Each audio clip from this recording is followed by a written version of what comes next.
alam nyo, ang pinaka-in-demand talaga na project ng Office of the Vice President ay yung burial and medical assistance. And tinanggal talaga nila. Tinanggal ng House of Representatives yung line item na yun. Kaya hindi talaga namin siya malagyan ng budget. So, hindi kami ng pasensya doon. Alam mo, hindi ko rin alam bakit niya sinabi yun. Kasi sa akin, point of no return na yun. Well, he shouldn't have said that. Biro mo, hindi pinansin sa yung sinabi niya. So, nagmumukha siyang mahina. Kumbaga, no? Kasi pagka sinabi niya na reconciliation, anong gagawin mo sa impeachment? Anong gagawin mo kay Pangulong Duterte, dating Pangulong Duterte? May mga lumapit sa kanyang mga kapwa-senador para himukin siyang sumubok maging Senate President. Hindi niya tinukoy kung sino ang mga kumausap sa kanya. Section 123 yun, no? Na sinasabi na lahat ng mga nakabimbing mga proceedings o mga bagay-bagay ay nagwawakas pagkatapos ng termino ng bawat kongreso. Ang mangyayari po, Tony Romy Mac, mababaliwala, back to zero kung gano'n na mangyayari, kung hindi nila matapos sa Back to kongreso. zero yan, no? Babalik sa parang baliwala. Dadagan ang Balita News Update.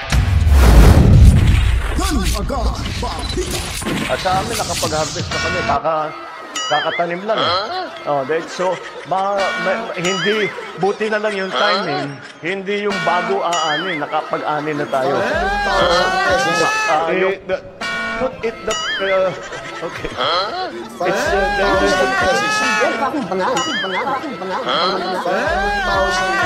Ay sa milyonaryo, sama-sama tayo, babago mo. Para maging milyonaryo.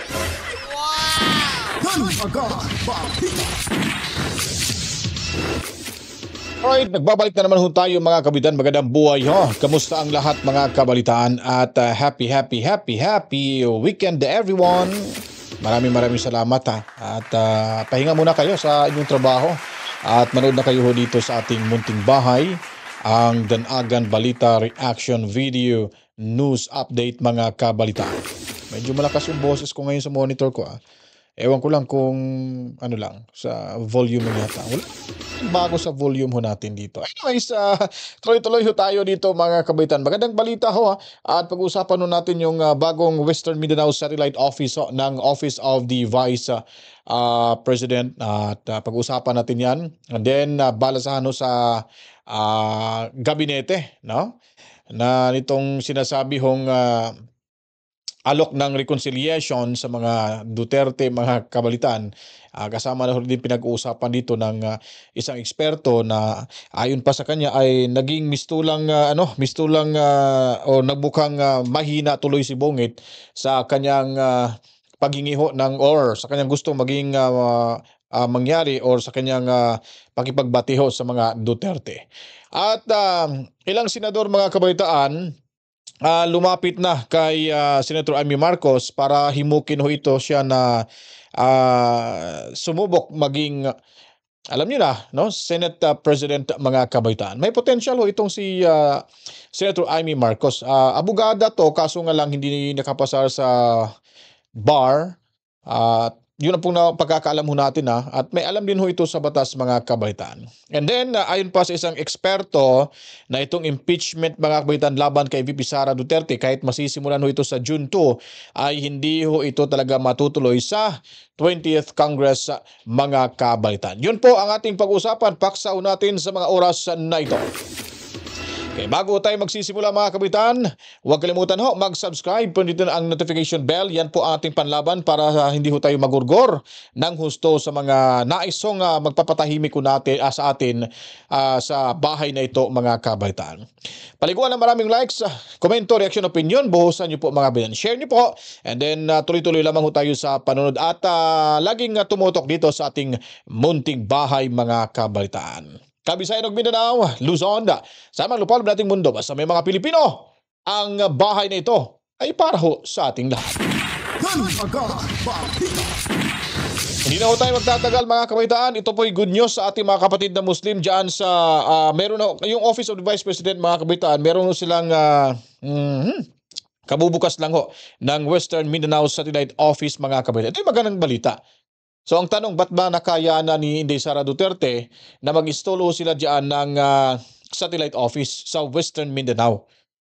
Siyempre, malaking katanungan ito sa mga tamba at buhaya. Diba? Ba't kinaya ni VP Sara? Wala naman tayong binigay na budget sa kanya. So yun po ang malaking tanong na dapat nilang malaman at hindi kailangan dapat sabihin ni Sara. Diskarte lang kasi yan mga kabataan.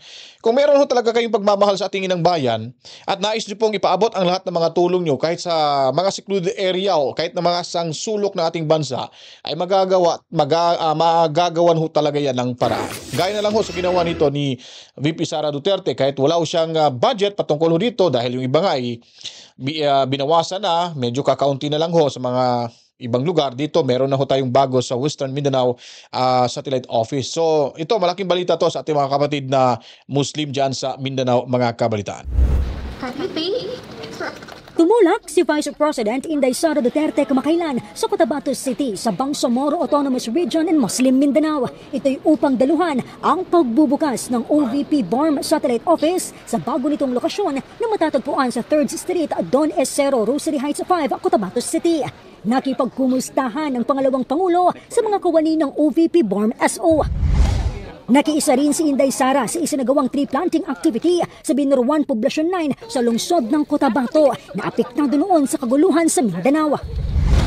Alright, congratulations everyone. Dinaluhan din ni Inday Sara ang opisyal na pagbubukas ng OVP Western Mindanao Satellite Office sa pinakabago nitong lokasyon. Ang opisina ay matatagpuan sa daang Mayor Haldon, Corner Governor Alvarez sa Canilar, Zamboanga City.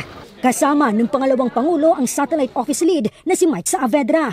Sa kanyang pagbisita sa Zamboanga City, hindi nakaligtaan na kumustahin ni Inday Sara ang ating mga kababayan, kabilang na ang sektor ng kababaihan.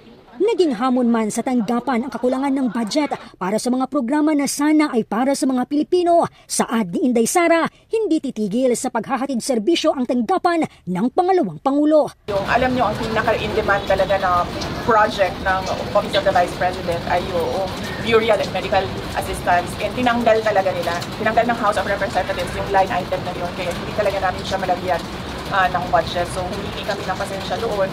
Pero tuloy-tuloy pa rin yung aming Disaster Operations Center, DOC, Disaster Operations Center. Tuloy-tuloy pa rin yung pagbabagong campaign natin kung saan we advocate education sa mga kabataan and we are targeting the plan of 1 million babies.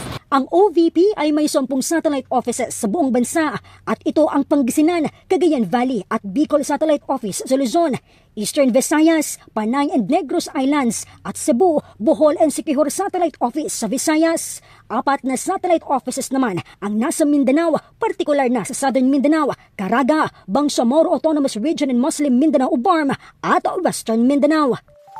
Alright, so yun po ang magandang balita dyan mga kabataan sa Western Mindanao sa kanilang satellite office ng mula sa Office of the Vice President. So kahit papaano, kahit sabihin na ho natin mga kabataan na pinag-iinitan, tinanggalan ng budget, yung sinabi ho na yung sa burial assistance o ano pa yung isa doon, ay yun po talaga ang pinakamahalaga sa lahat. Kaso nga lang ay binalian ho ito ng buto ng mga buhaya ho, kaya medyo tagilid ho yung programa na iyan ni VP Sara Duterte, kaya hindi ho na mabigyan ng tulong yung mga gustong mihingi ho ng burial assistance mga kabaitaan. So alam naman ho natin kung saan napupunta yung pera, ginamit ho sa alalan at yung iba po ay nasa kanilang mahiwagang bulsa mga kabalitaan. Lipat tayo dito sa balasahan sa gabinete at itong reconciliation na may reaksyon ho ay isang eksperto dito na kung bakit ho ba nasabi at nagsalita si Bungit at hiningi yung pagkakaisa at pakipagbati ho sa mga Duterte. Dapat sana hindi niya sinabi ho yun kasi nga huli na ho ang lahat. No turning back, ika nga mga kabalitaan. So parang sinasabi dito na inamin niya na sa sarili niya na hindi lang yung mga kasamahan niya ang walang kwenta, pati na ho itong Bungit na at ewan ko lang kung ang katinuan ay may natira pa ba o sadyang bangag lang talaga mga kabalitaan. Pakinggan ho natin dito. Sang-ayon po ba kayo na ito daw ay parang halos like a referendum vote, no? The people have spoken, hindi masaya sa performance ng administrasyon, Professor? Oo, tama naman. At saka actually yung resulta ng eleksyon, pinapakita rin yung nagre-resonate dun yung mababang approval rating ng Pangulo even before the elections. So parang after the elections, napatunayan talaga na solid yung disappointment ng tao sa current administration. And I think yung kanyang paghimok na mag-resign ng mga cabinet secretary ay talagang para magkaroon ng reset. Okay. Fresh faces who can represent the administration and represent parang a new set of hope for the public, di ba?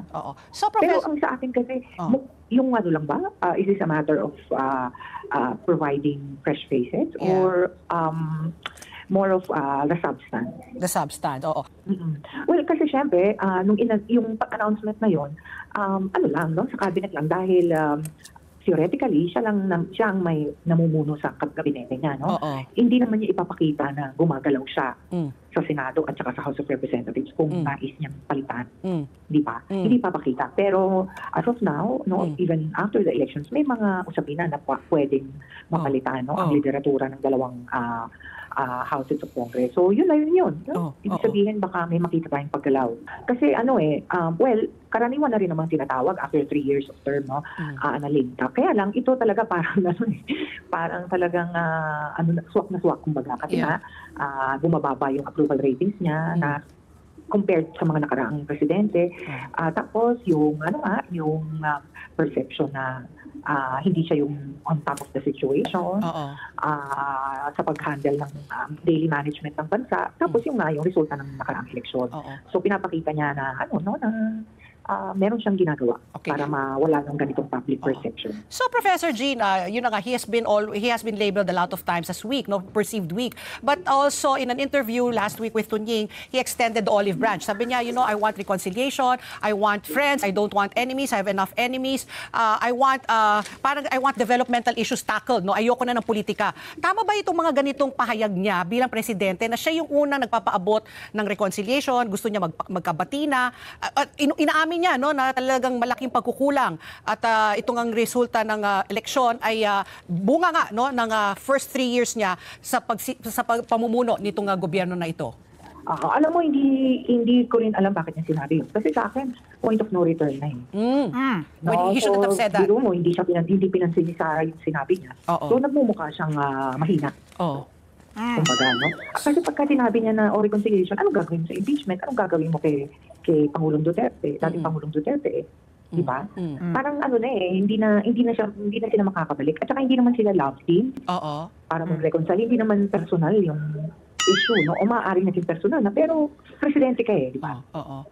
So he shouldn't have done that, in your opinion? Tama. Okay. Exactly. In fact, gave the chance na magsalita yung kampo ni Sara Duterte, Bongo said it, na ginawang conditional, di ba? Sige, tatanggapin namin yung alok ng olive branch, no, na reconciliation, forgiveness and all of that, kung pauwiin mo ang dating Pangulong Duterte. Alam niyo po kasi dito mga kawitaan, ito po ay hindi na tayo magtaka na kung ano po yung ilalabas sa bunganga ni Bonget, masasabi ho talaga nating palpak ho talaga mga kawitaan. Marami na ho silang mga binitawang salita na wala naman ho talaga sa hulog. Ika nga, ewan ko lang, sino kaya namang nag-advise naman ito kay Bonget para sabihin yung ganung mga bagay. Tingnan nyo tuloy, nagmukha itong tanga. At itong eksperto na ito, itong political analyst na si Professor Franco ay ayon pa nga sa kanya na hindi niya dapat sabihin presidente siya tingnan nyo, nagkaroon ho ng conditional na tuloy at parang gusto pang lumamang ho ang kanyang gustong pakiusapan na makipagbati sa mga Duterte. Di ba? Yung advice nito na kidnapin si Tatay Digong Duterte, akala ho siguro nila sila ay mananalo at maghari-harian na dahil mariretain ho sila dyan sa kanilang posisyon. Yung iba mananalo. Nakikita ho yung resulta sa eleksyon. Talaga namang lintik na walang ganti yung binigay ng mga boto ho sa mga sumusuporta o taga-suporta ni Tatay Digong at sa PDP laban mga kabalitaan. Madaling salita, tanga ho dyan sila mga kabalitaan. Diretso tayo sa paksang ito dahil nga po si Senator Amy Marcos ay nililigawan at para ho sa akin mga kabitaan may potential din ho itong si Senator Amy Marcos na magiging Senate President at ito'y malaking puntos ho para sa Duterte Bloc mga kabitaan dyan sa Senado. Malaking tulong at sigurado ho tatambakan yung numero na papabor ho sa impeachment or sa conviction ni VP Sara Duterte. Yun po ang malaking bagay na yan. Sana matuloy ho na maging Senate President itong si Senator Amy Marcos para naman, kasi kitang-kita ko dito mga kapitan, baka laro na ho ito ng magkapatid na sasabihin ni Bongit nga ikaw na lang yung tumakbo, ikaw yung gagawin ko na lang Senate President dyan para naman iwas din ako. Kumbaga kung laglaga na, at least may taga-sala ho dyan mga kapitan sa Senado at pwedeng madipensahan niya itong si Bongit.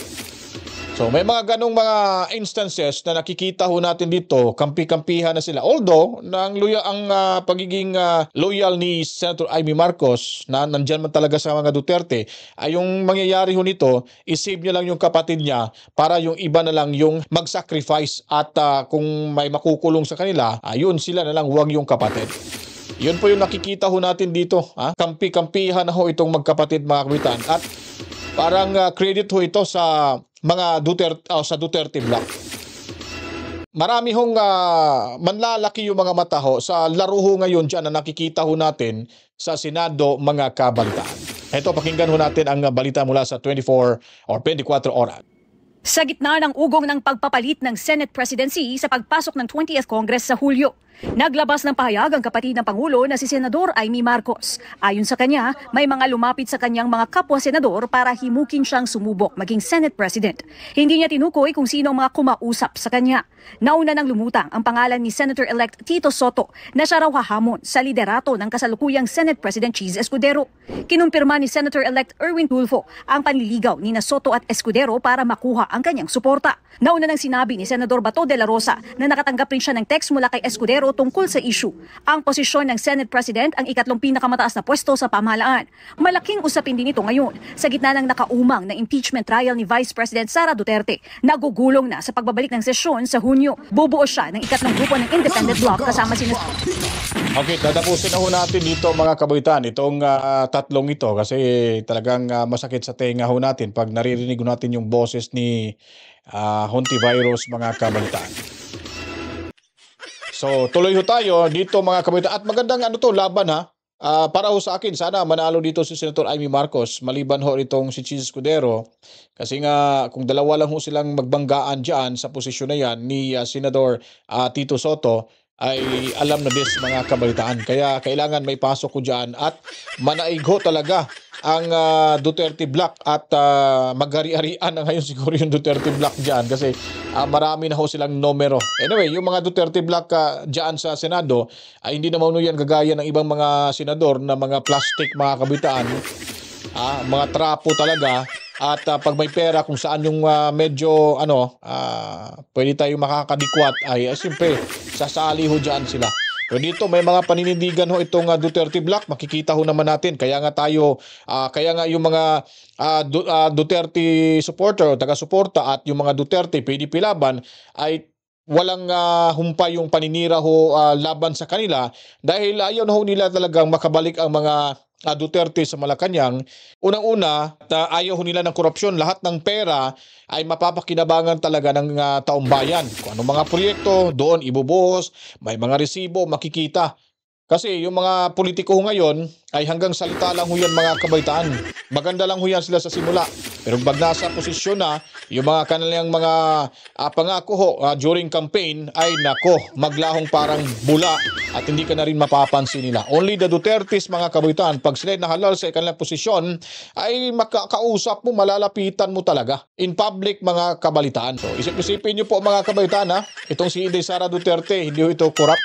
Ginagawa lang ho nila ito. Unang-una, napapatunayan na ho natin na ito ay pamumulitika at personal lamang interes ni Tamba at ito po ay sinugundahan, pinatutuhanan ni Congressman Toby Tiangco, mga kabaitan, yung kanilang alyansa campaign manager.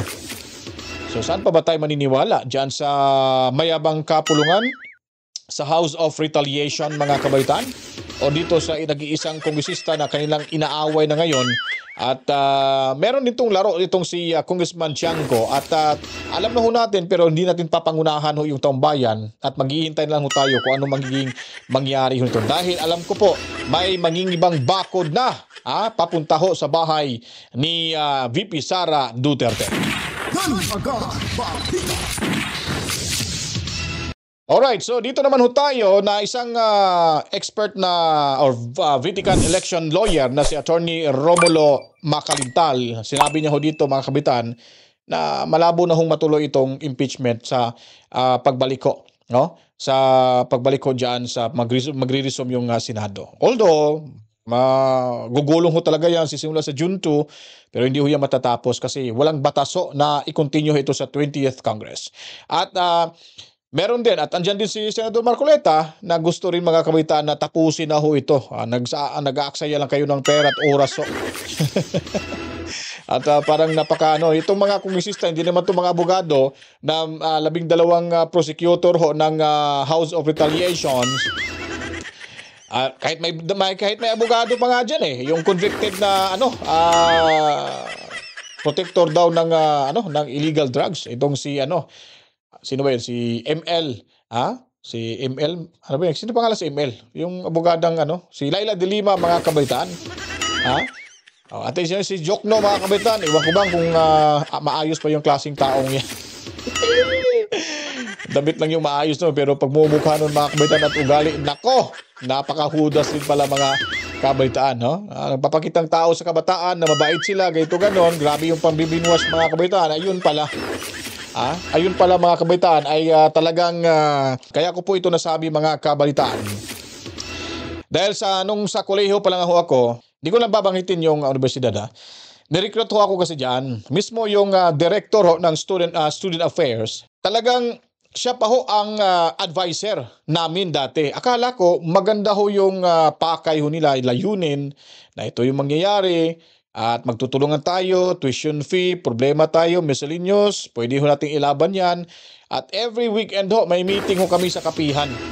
Ngayon, nung nalaman ko na parang naintindihan ko na mayroon na mga libro, mayroon na kaming mga lamesa, at may nagtagasulat na dun sa blackboard, tawag nun, whiteboard. Sa whiteboard, sabi ko parang against government yata to Pinagmamasdan ko lang ho. Nung 2 beses na hindi ako sumali o umattend sa meeting namin every weekend, talagang pinuntahan ako sa boarding house. At kinausap, tinawagan, hindi ako sumagot. Tapos kinausap, nung pumunta sila, kinausap ako. Ano nangyari? Sabi ko, nagkaroon ako ng projects, inayos ko lang. Babalik ako mga siguro sa susunod na linggo. Pero bumalik ako noon. Nung pagbalik ko, ganun pa rin. Parang gusto talagang siraan yung sa panahon yun ni Gloria Macapagal Arroyo, mga kabaitaan. At sabi ko, parang iba na yata to. Nung sinabi na meron daw kaming pagtitipon dyan sa may, harap ng City Hall, kala ko kung ayun pala, rally na pala yun ng mga kabataan at sa aming mga League of Filipino Student, yung LFS, mga kabaitaan. Nawala yung boses ko. Okay na ba? Yung LFS, League of Filipino Student. So, miyembro ho tayo dyan nung panahon sa kolehiyo pa natin. Kaya alam ko po yung mga laro ho ni Bayan. Itong si nominee na Jokno, itong si Boyni. Alam ko po yun, kahit i-deny ho nila yan mga kabaitaan. Ganun ho talaga pag re-reco to again. So, bini-brainwash. Tayo, matino yung pag-iisip po natin Kaya hindi ho tayo nila madadala na mabibrainwash para ho kalabanin yung gobyerno. So, yun po ang nangyari mga kabaitaan. Kaya hindi ho talaga ako makuha-kuha nila kung sila po'y pupunta. At nakasama ko rin ho yan si Teddy Casenio. Nung time na yon, nung pumunta ho siya sa school namin, ako po yung nag-host na event. At yun, nagpapakilala ng lahat. At ganito, may mga programa, sasayaw, parang pambukid na aktibidades. Ayun, sabi ko, ito na, alam ko na to. Kaya itong si Teddy Casenio, kung sabihin nyo po, Teddy Casenio, kung sabihin nyo po na maganda ho yung layunin at sabihin natin yung para daw sa bayan, wag na kayong sumali dyan kasi isa na ako sa umalis dyan mga kabaitan. Diretso na tayo dito sa sinasabi ni Attorney Macalintal. At isa pang controversial na Attorney Romy Mac, kaya talagang pinilit kitang ma-interview ngayong umagang ito. Ang akala po namin, ako in particular, kayong Jopel, mga kabalitan-kabalitaktakan, na ganun lang kasimple na kung sino yung mananalong kandidato bilang senador sa susunod na session, automatic na silang magiging senator judge. Hindi po pala. Hindi ganun ano kasi yan kasing impeachment case na yan laban kay Vice President Sara Duterte. Dapat aksyonan at tapusin ng kasalukuyang Senado bago matapos ang kasalukuyang 19th Congress. Nasa 19th Congress sila eh. So hindi po pwedeng tumawid ng ganun na lamang ang kasong yan sa susunod na Congress at 20th Congress kung saan may mga bago ng mga senador o may mga re-elected Congress. Nang ibig sabihin ay nababago ang komposisyon ng nasabing Senado. Kasi meron mismong provision sa Rules of the Senate, yung Section 21 ng Rules ng Senate, yung Article 4044, na talagang sinasabi nila doon, Section 123 yun, na sinasabi na lahat ng mga nakabimbing mga proceedings o mga bagay-bagay ay nagwawakas pagkatapos ng termino ng bawat kongreso. In other words, sa 19th Congress, tapos sila doon, tapos lahat yun. Although sa 20th Congress, pwede namang talakayin ng bagong Congress, ng bagong Senado. Ngunit ituturing na parang bagong file lamang yon na as if it was just presented for the first time. So para bang lumalabas pagka sa susunod na Congress at itutuloy nila yon, sasabihin, hindi, bago lang ito. So pag ginawa nila yon, medyo delikado kasi sasabihin naman ng kampo ni Sara Duterte, aba, hindi na po pwede yan. That is now a new case. And you cannot file impeachment case against me for another case within a period of 1 year. Kasi mayroong ganung 1 year prohibition. Kaya yun ay medyo delikado pag hihintay nila. At yung rule na yan ng Senate, yan ay pinagtibay din ng ating Korte Suprema. Sa may kaso yan yung Garciliano versus Comelec at saka Javier versus Senate, na kung saan sinabi ng Korte Suprema na lahat nga ng mga all pending matters and proceedings shall terminate upon the expiration of the Congress, of one Congress. So, delikado yun kung ano mangyayari. Kaya kailangan, kung sa akong tatanungin, kung gusto nila ituloy yan, simulan nila ngayon. Hindi po pwede maghintay ng June 2. Kasi pagdating ng June 2, gagawa pa sila ng rules and regulations. Napanibago. Magpapublish pa sila dyan. At ang publication dyan, kaya mga 10 days sa official gazette o kaya sa 2 newspapers of general circulation. Then pagkatapos yan, ino-notify pa nila si Sara para sagutin yan within a period of 10 days. Alright. Tapos, yung prosecutor, may karapatan din sumagot within a period of 5 days. So medyo matagal. Mahaba. At tama rin po ba, Atty. Romy Mac, na hindi rin po siya pwedeng i-refile within this year? Oo, walang refiling yan this year kasi sabi nga ng ating saligang batas, ang isang impeachable official, pwede mo lang mag-initiate ng impeachment proceedings sa isang beses lamang sa isang taon. Ay ito, na-initiate na. Kasi ibig sabihin ng initiation, nanggaling na sa House of Representatives, nasimula na sa House of Representatives. Pag nasimula na yun doon, at naisang pa nga sa Senado, abay hindi ka na pwedeng mag-refile ng panibagong kaso. Kasi kahit na iyan pa rin ang kasong andoon, para bang panibagong kaso yan, parang refiling ang mangyayari. Ang mangyayari po, Atty. Romy Mac, mababaliwala, back to zero kung gano'n na mangyayari, kung hindi nila matapos sa back to zero yan, babalik sa parang baliwala yan. Kaya nagtataka naman ako bakit sasabihin nila na hihintahin pa ng panibagong at saka panibagong Senado. Alam mo, sabi rin ng Korte Suprema, yung mga bagong senador na yan na darating, they are not bound by the acts and deliberations of the old Senate. Ang ibig sabihin, kung halimbawa si Senator A, bagong elect si Senator A, pwede siya mag-object. Abay, wala akong pakialam dyan, kailangan palibago natin talakayin yan. Hindi po pwede yan kasi wala namang kami rito noong mangyari yan eh. So, hindi sila, they are not bound, hindi gapos ang kanilang sarili para tanggapin ang anumang nanodoon. Lahat yan magiging parang bago. Dahil sa bagong Senado yan, kaya bagong patakaran. So, Atty. Mac, paano to? Nanindigan ang Senado sa Senate President Chis Escudero na sa Hunyo na daw nila tatalakayin itong impeachment complaint. Well, hindi naman si Senator Chis Escudero ang Senado. Ang Senado ay yung 23 na kasalukuyan. Kaya Alright, hanggang doon na lang ho tayo mga kabataan dahil kinukuha lang natin yung pinaka-highlights dito, yung naging pahayag ni Atty. Macalintal kung saan ay back to zero na ho talaga ito mga kabataan dahil kung hindi masisimulan sa oras na ito, sa araw na ito, ayon pa sa kanya ay hindi na ho yan, wala na yung visa ho mga kabataan itong impeachment laban kay VP Sara Duterte. At yung ipinakitang unang kasiyahan ho ni Castro, ano ba yan? Sino ba? Hindi si Au Castro. Yung Castrong isa mga kabataan yung make-up parang may lamay mga kabataan. Parang nagkaroon ng lamay yung make-up nito mga kabataan. So, tuwang-tuwa ho, pati itong si Boying pati itong si si Mr. TikTok Boy. At itong malapad na mukhang nakasalamin na parang tutubi mga kabaitaan, itong si Brosas, ay tuwang-tuwa ho sila at 10 ng kanyang mga kasamahan, lalo na dyan sa House of Retaliation mga kabaitaan. So ngayon, parang kamot-ulo na. Talagang tatak kamot-ulo yung administrasyon na ito Ano bang gagawin natin? Kasi may bagyo nun Anong gagawin natin? May baha. Ngayon, siyempre, ganun ho talaga pag yung bida ho, lagi ho talagang inaapi yan sa simula pa. Pero bandang huli na, pagtapos na ho ng kanilang papel, ay magwawagi ho talaga ang kanilang inaaping bida, mga kabalitaan. Dito nagtapos ho ang ating video presentation sa mga oras na ito mga kabitan dito ho sa ating munting bahay. Huwag kalimutan nyo po, i-subscribe nyo ang ating munting bahay at medyo umus-oso at medyo bumaba yung ating mga nag-subscribe ngayon, pero okay lang po yan. Basta manood lang ho kayo, abot tayo ng 1,000, 2, 3, 4,000 viewers, masaya na ho tayo dyan kasi nga nakakatulong pa rin tayo sa paglalahad at paghahatid sa inyo ng makatotohanan at tinutuwid na mga binabaluktot na mga balita mula ho sa mga baluktot na mga pag-iisip.